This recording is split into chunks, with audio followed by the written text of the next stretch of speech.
Assalamualaikum warahmatullahi wabarakatuh. Kami dari kelompok 1 akan mempresentasikan strategi pendekatan dan model pembelajaran matematika di SD kelas rendah. A. Pendekatan pembelajaran matematika. Pendekatan dapat dipandang sebagai suatu rangkaian tindakan yang terpola atau terorganisir berdasarkan prinsip-prinsip tertentu, misalnya dasar filosofis, prinsip psikologis, prinsip didaktis, atau prinsip ekologis yang terarah secara sistematis pada tujuan-tujuan yang hendak dicapai. Dengan demikian, pola tindakan tersebut dibangun di atas prinsip-prinsip yang telah terbukti kebenarannya sehingga tindakan-tindakan yang diorganisir dapat berjalan secara konsisten ke arah pencapaian tujuan. Pendekatan material yaitu pendekatan pembelajaran matematika di mana dalam menyajikan konsep matematika melalui konsep matematika lain yang telah dimiliki siswa. Misalnya untuk menyajikan penjumlahan bilangan menggunakan pendekatan garis bilangan, atau untuk menyajikan konsep penjumlahan bilangan pecahan yang tidak sejenis digunakan gambar atau model. Pendekatan metodologik berkenaan dengan cara peserta didik mengadaptasi konsep yang disajikan ke dalam struktur kognitifnya, yang sejalan dengan cara guru menyajikan bahan tersebut. Pendekatan metodologi dalam pembelajaran matematika sebagai berikut. Yang pertama, induktif-deduktif.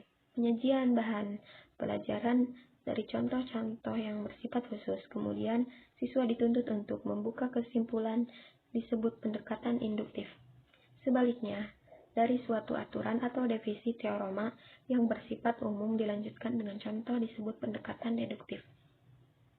Yang kedua, informal-formal. Informal berarti tidak menurut aturan resmi dalam prosedur matematis, sedangkan formal adalah bersifat matematis, melalui jalur-jalur logis, sistematis, dan menggunakan kaidah aksiomatis atau definisi aksioma atau teorema. Yang ketiga, intuitif aksiomatik. Intuitif adalah cara berpikir yang melalui intuitif atau naluri, memahami konsep matematika dengan sendirinya karena pola berpikirnya berdasarkan pada konsep atau pengalaman yang telah dialami dan dimilikinya. Sedangkan aksiomatik seperti halnya pendekatan formal untuk memahami konsep dan menggunakan aturan. Yang keempat, analitik sintetik. Analitik adalah cara mengerjakan proses matematika dimulai dari hal-hal yang diketahui. Sebaliknya, pendekatan sintetik dimulai dengan menjabarkan hal yang ditanyakan. 5. Problem solving, problem posing, probing. Problem solving atau pemecahan masalah adalah pendekatan pembelajaran dengan menggunakan algoritma dan rutin dalam menyelesaikannya. Konteksnya merupakan sesuatu yang baru dan siswa diasumsikan mampu untuk menyelesaikannya. Problem posing mempunyai ciri pengamatan, penelaan sifat, pemeriksaan pada kasus lain, generalisasi, membuktikan, dan perluasan. Problem merupakan teknik pembelajaran dengan cara mengajukan pertanyaan secara berangkai yang sifatnya membimbing siswa ke arah jawaban tertentu. Rangkaian pertanyaan pada teknik probing satu sama lain saling berkaitan. 6. Tematik realistik. Pendekatan tematik memulai pembelajaran dengan membicarakan konteks atau tema tertentu yang biasanya berkenaan dengan konteks kehidupan nyata di masyarakat. Kemudian guru mengangkatkannya ke arah konsep matematika tertentu. Pendekatan realistik dikembangkan di Belanda yang lebih dikenal dengan realistic mathematics education. Yang ketujuh, open-ended. Pendekatan open-ended adalah pendekatan pembelajaran yang memformulasikan permasalahan matematika sehingga membuka kemungkinan variasi jawaban, baik dari aspek proses maupun produk. Dalam proses pembelajaran, siswa dituntut untuk mengembangkan cara dalam memproses solusi yang benar. Bahkan, solusi yang benar pun bisa bervariasi. Dengan demikian, pada pendekatan open-ended, solusi yang benar tidak tunggal. 8. Konstruktivisme. Pembelajaran konstruktivisme penugasan siswa untuk membaca, mengamati, bereksperimen, atau bertanya jawab Kemudian, dari hasil belajarnya, siswa mengkonstruksi pengetahuan dalam struktur kognitif. Dalam kegiatan pembelajaran ini, guru meluruskan atau melengkapi sehingga konstruksi pengetahuan yang dimiliki siswa menjadi benar. Konstruktivisme melatih siswa belajar mandiri, sehingga otak kanannya terlatih dan retensinya menjadi kuat. 9. Spiral pembelajaran yang memperhatikan keterkaitan konsep yang satu dengan yang lainnya, mulai dari lingkup sempit mengarah ke lingkup yang makin luas, dari hal yang mudah ke hal yang sukar, dan dari hal yang sederhana menuju ke hal yang kompleks. 10. Cara belajar siswa aktif. Pendekatan pembelajaran yang memandang siswa sebagai subjek dan bukan objek, sehingga siswa harus aktif. Aktivitas yang dimaksud menyangkut aspek kognitif, afektif, maupun psikomotor. 11. Keterampilan proses. Matematika adalah suatu proses dan produk. Proses matematika lebih penting daripada produk. Dengan karakteristik logis dan sistematik, komponen-komponen keterampilan proses adalah mengamati, interpretasi, mengkaji, menghitung, mengukur, dan mengklarifikasi, membuat hipotesis, meramalkan, menerapkan, menggeneralisasi, dan mengkomunikasikan. Selanjutnya akan dipresentasikan oleh Saudari Wike. B. Strategi pembelajaran matematika. Strategi adalah suatu istilah yang diadopsi dari bidang kemiliteran ke dalam bidang industri, kemudian ke dalam bidang pendidikan.